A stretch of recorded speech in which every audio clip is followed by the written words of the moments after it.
question isn't what is owed, it is what is owed from whom.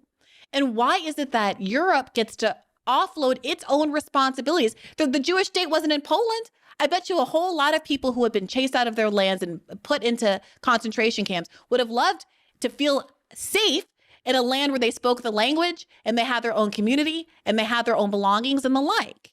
This video of Briahna Joy Gray interviewing Democratic presidential candidate Dean Phillips discusses the complex history and ongoing issues surrounding the establishment of Israel and Palestine, focusing on the implications for both Jewish and Palestinian populations. The speaker questions the morality of European countries offloading their guilt over the Holocaust onto the people of Palestine, highlighting the injustice faced by Palestinians who have been displaced from their homes.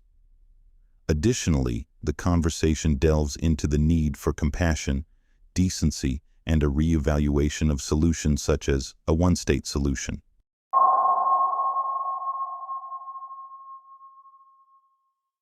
Of the Zionist project precisely because they saw it as replicating the harms that were done to Jews in Europe on a new population.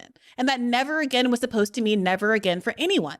We're not talking about a historical record where Jewish people just decided to immigrate to the land of Palestine and live alongside. There were Jews, Arab Jews, that lived in Palestine since time immemorial. That's not the question. In peace and prosperity. The question is whether or not a land grant from a colonial power like the UK can be given because of guilt, much well-earned guilt, frankly, over the anti-Semitism and a refusal to accept the victims and the survivors of the Holocaust, and to offload the issue onto another part of the world. And as I'm sure you're aware, there was a conversation about whether or not Israel should be located in Africa. But for various reasons, and I highly recommend people go back to listen to our episode with the Zionist historian of Zionism, it ended up being in Palestine. And so that is a kind of original sin that I see as very akin to where the Jewish people originated. I mean, that's the whole fine. point. That's fine. That's fine. That's the whole point. That's where the Jewish people originated. You cannot have, there are Ukrainian Jews and Russian Jews and Polish Jews and French Jews and British Jews and Jewish people who have been living in Europe for centuries and decades. Centuries and centuries. And on the other hand, you have Palestinians who are 80 years old, who are clutching the keys to the houses that they grew up in. They're on the other side of the wall, who have been told that they cannot go home because my Jewish friend who's born in Philadelphia gets to have a right of return, but they do not.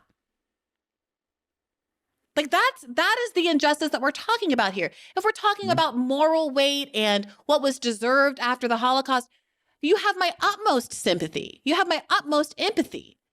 But the question isn't what is owed, it is what is owed from whom. And why is it that Europe gets to offload its own responsibilities? That's a good question. That's a good question. Here, Briahna Joy Gray asks a very good question, which is, and I'm paraphrasing, why did Europe, who was responsible for its pogroms and Holocaust against Jews, offload them onto Palestinians, forcing them out of their land? The Jewish state wasn't in Poland. I bet you a whole lot of people who had been chased out of their lands and put into concentration camps would have loved to feel safe in a land where they spoke the language and they had their own community and they had their own belongings and the like. But this is the only reason they were living there, Briahna, is because they were forced there by the Tsar. It's hard to listen to, but go ahead. I'm just, I don't need to belabor I'm listening. I mean, that's fine. And we can all sit here and be offended. But the question now isn't really, it's a moot point because in large part, Israel won this battle. They have established a country and nobody's... You're attacking me in a funny way because I'm telling you, what's so interesting is I'm not sure you heard what I said. I'm a Jewish man running for president of the United States of America who wants to recognize the state of Palestine. I believe that we should invest in the state of Palestine. If I could just say what I'm trying to say. I'm trying to be a voice of decency, of compassion, of reason in the absence of it. And if you look at the other people running for president, Briahna, my goodness, I'm telling you, I'm appalled. I want this to end. It should have never started. And yes, Hamas is a horrific, despicable terrorist organization that needs to be eliminated. Benjamin Netanyahu should not be, I don't think, the prime minister of Israel moving forward. And I pray that Israelis make a change. Israel is the only multicultural, multi-faith, free country in the entire Middle East. As Richie Torres says, it's the only place where he, as a gay man, could be alive, let alone thrive. And look I'm trying to be decent. Okay, Briahna, I'm trying to be compassionate and decent. Gay marriage isn't legal in Israel.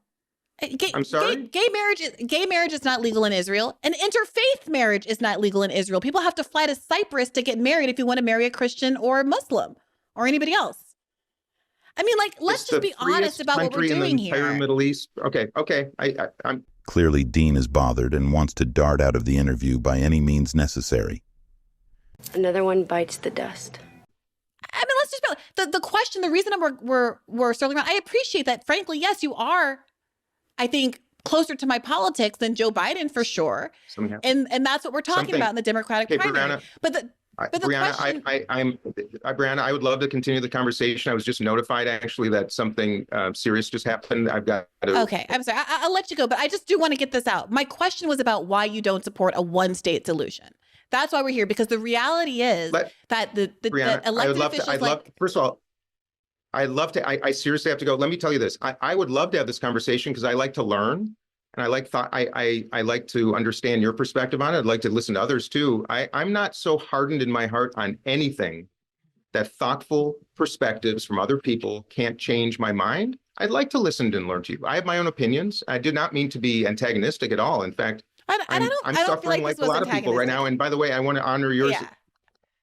I gotta go, and I'm so sorry, but I'd love to continue the conversation on this subject and no so problem. many others. I really do appreciate your time. Maybe we can get you back with some other people, with some Jewish progressives that can maybe help clarify the position here, who are much more expert on this issue. But thank you so much. I really did enjoy this conversation. That's what I wanted to let you know. So I appreciate you too, Briahna. Okay, bye-bye. All right, take care. Bye-bye.